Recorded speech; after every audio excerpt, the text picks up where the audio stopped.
Rainbow sprinkles, or hundreds and thousands, are the staple of any baked goods or desserts. They were made in 18th century France to complement the look of any dessert and make it more appealing to those who weren't colorblind.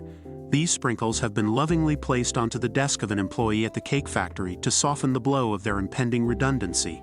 Hopefully, the bright, playful colors will make them think fondly about their boss after they are humiliated entirely. Dorothy has made some delicious, albeit slightly anemic-looking cookies to celebrate her colleague being fired. She never liked Linda and her jokes about pencils anyway. To make sprinkles, you need many shot glasses of various ingredients. The blood of the recently fired is offered up as a sacrifice to Betty Crocker to show there are no hard feelings in the baking community. Anonymous powders are added to really spice up the flavor of these tiny rainbow strands of joy. Strawberry smoothie is added to create the red color strands, and grated cheese to punish those who are lactose intolerant or vegan. Brad begins by dropping the cheese messily into the first golf hole. Beer is heated and mixed with the cheese like the end of a good night out in Sheffield. It soaks for 24 hours to really get the flavor as the mixture is gently stirred, not shaken. Amy adds a bag of sugar to the mixture to add the sweetness that you come to expect from baked goods.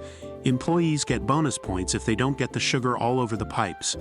The severed hand of another employee tries to show Amy how to get the bonus points but fails spectacularly. The sacrificial fired employee's blood is added along with tar that fills in the potholes in London. Warm yellow liquids are added to help the mixture become acquainted with bodily fluids. It really is a disgusting process. The lid is shut to stop it spraying on the factory walls when mixing. The pink sprinkle powder is now ready to be made into sprinkles or women's eyeshadow, depending on the mood of the manager on shift.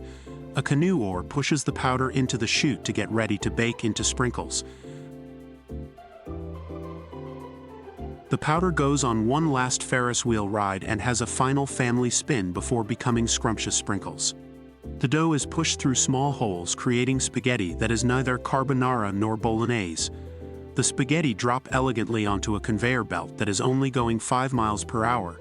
A metal spade gently caresses the spaghetti to ensure it is feeling okay in itself after its wild adventure. Jenny, why have you not got the bigger bucket? Surely that is a lot of profit gone down the drain. How will I pay my alimony check this month if you waste half of it? Jenny, stop touching the product. This is not protocol. I will be talking to the area manager on shift after this documentary. Next, Christine pours the spaghetti into a washing machine on a gentle cycle to break it up into smaller pieces and dry out the sprinkle dough. Jenny, stop touching the sprinkles. You are told on day 1 of sprinkle training school to keep your hands out of all machinery and to touch the food as little as possible. After Jenny is fired for unsolicited sprinkle touching, the sprinkles are sprayed with water to give them a jolly good bath.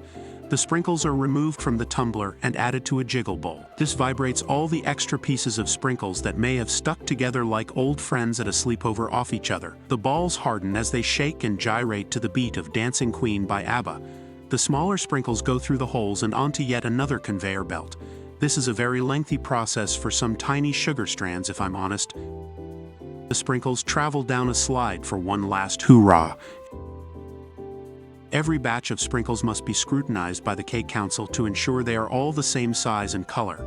The colors are then mixed together in another washing machine to make a low-budget Windows screensaver.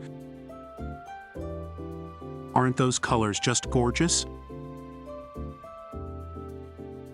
Jenny, I thought you were fired. Get out of here. Stop fondling the hundreds and thousands. The sprinkles then have to be thrown in the bin, as they have been contaminated by human touch and will need years of therapy.